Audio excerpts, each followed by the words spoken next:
ஊராட்சி ஒன்றிய நடுநிலைப்பள்ளி அரைப்பாக்கம் மதுராந்தகம் ஒன்றியம் செங்கல்பட்டு மாவட்டம் இயற்கை உரம் தயாரிப்பதை பற்றி பேச முடியும். இயற்கை உரம் தயாரிப்போம். நமது நாட்டு விவசாயத்திற்கு தேவையான உர உற்பத்தியில் சுயசார்பு அடையவும். உங்கள் வீட்டு தோட்டத்தில் அல்லது பள்ளி வளாகத்தில் ஓரத்தில் ஒரு அடி ஆழத்தில் குழி ஒன்றை தோண்டவும்.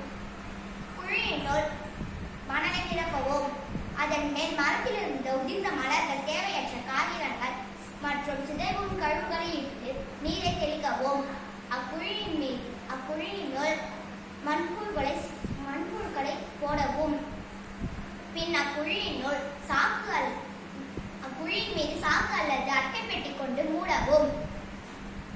எப்பொழுதும் ஈரப்பதம் இருக்கும்படி பார்த்துக் கொள்ளவும். 45 நாட்களுக்கு பின் அக்குழியினுள் மண்புழு உரம் தயாராக இருக்கும். இந்த உரம் வீடு அல்லது பள்ளி வளாகத்தில் உள்ள மரங்களுக்கு இடலாம். இதில் நீரில் கரையும் சத்துக்கள் உள்ளன. இந்த உரத்தினை தாவர வளர்ச்சிக்கு உதவுவதுடன் மண்ணின் வளத்தையும் காக்கிறது. கரையானும் நண்பனே. மண்புழுவை போலவே கரையானும் உழவரையனே நண்பனே. நிலத்தில் ஆழத்தில் இருக்கும் தங்கள் தாய்க்கு தேவையான உணவை எடுத்து செல்வதற்காக கரையான்கள் எடுத்து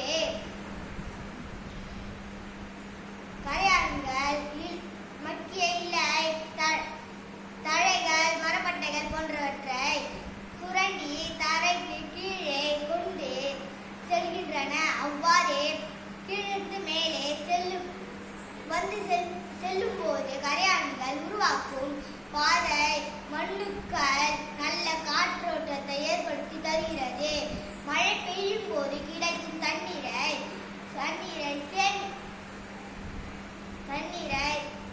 கரையான்கள் நிலத்தின் கீழ் பகுதிக்கு கொண்டு செல்ல கரையான்கள் நல்ல மிகவும் உதவுகிறது.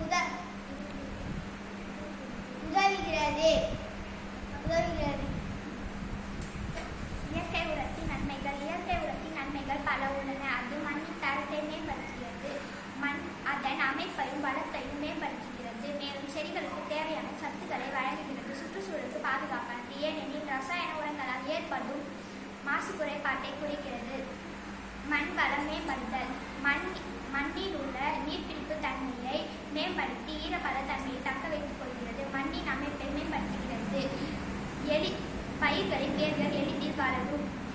மண்ணில் உள்ள நுண்ணுயிர்கள் செயல்பாட்டை ஊக்குவிக்கிறது. மற்ற நன்மைகள்: மாற்று குறைந்த செலவு. பல்வேறான இயற்கை உரங்கள் உள்ளன. எடுத்துக்காட்டு: மண்புழு உரம், தொழு உரம், பசுந்தாள் உரம். உயிர் வளத்தை காப்போம். செயற்கை உரம் பயன்பாடு 1960களில் பகுதியில் பசுமை புரட்சி தொடங்குவதற்கு முன்பு இந்தியாவில் வேதி உரங்களின் பயன்பாடு ஒரு ஹெக்டருக்கு 2 கிலோவுக்கும் குறைவாகவே இருந்தது. பெரும்பாலான விவசாயிகள் இயற்கை உரங்களையே நம்பியிருந்தனர். அதிக மகசூல் தரும் நெல், கோதுமை ரகங்களின் அறிமுகம், நீர்ப்பாசன வசதி, உறுதிப்படுத்தப்பட்ட உரமானிகள் ஆகியவற்றின் காரணமாக யூரியாவை வேகமாக அதிகரித்தது. இன்றைக்கு உலகிலேயே யூரியாவை அதிகம் பயன்படுத்தும் நாடாக இந்தியா மாறியுள்ளது. நீர்ப்பாசன வசதியை பொறுத்து ஒரு ஹெக்டேர் நெல் சாகுபடி 150 முதல் 200 கிலோ விவசாயிகள் யூரியாவை பயன்படுத்துகின்றனர். செயற்கை உரங்களின் தீமைகள்: கட்டுப்படுத்தப்பட்ட முறையில் ரசாயன உரங்களை அதிகமாக பயன்படுத்திய நிலங்களில் மிக கடுமையான நுண்ணூட்ட சத்து பற்றாக்குறை ஏற்பட்டுள்ளது.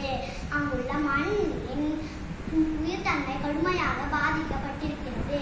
இதனால் அந்த நிலங்களில் எந்த பயிர் சாகுபடி செய்தாலும் போதிய விளைச்சல் இல்லை. இந்த நிலை இப்படியே தொடர்ந்தால் இன்னும் சில ஆண்டுகளில் இப்போது விளையும் அளவு கூட மகசூல் இருக்காது. இயற்கைக்கு மிகவும் விரோதமாக நஞ்சு மிகுந்த பூச்சிக்கொல்லி மருந்துகளையும் பயன்படுத்தியதன் விளைவை நமது தலைமுறையிலேயே பார்க்க தொடங்கிவிட்டோம். ஆகவே நமது மண்ணை புதுப்பிக்க வேண்டிய கட்டாயம் ஏற்பட்டுள்ளது. ரசாயனங்களை அறவே தவிர்க்க வேண்டும். பாரம்பரிய முறையிலான இயற்கை விவசாயம்தான் நமது மண்ணை மீட்பதற்கான ஒரே வழி.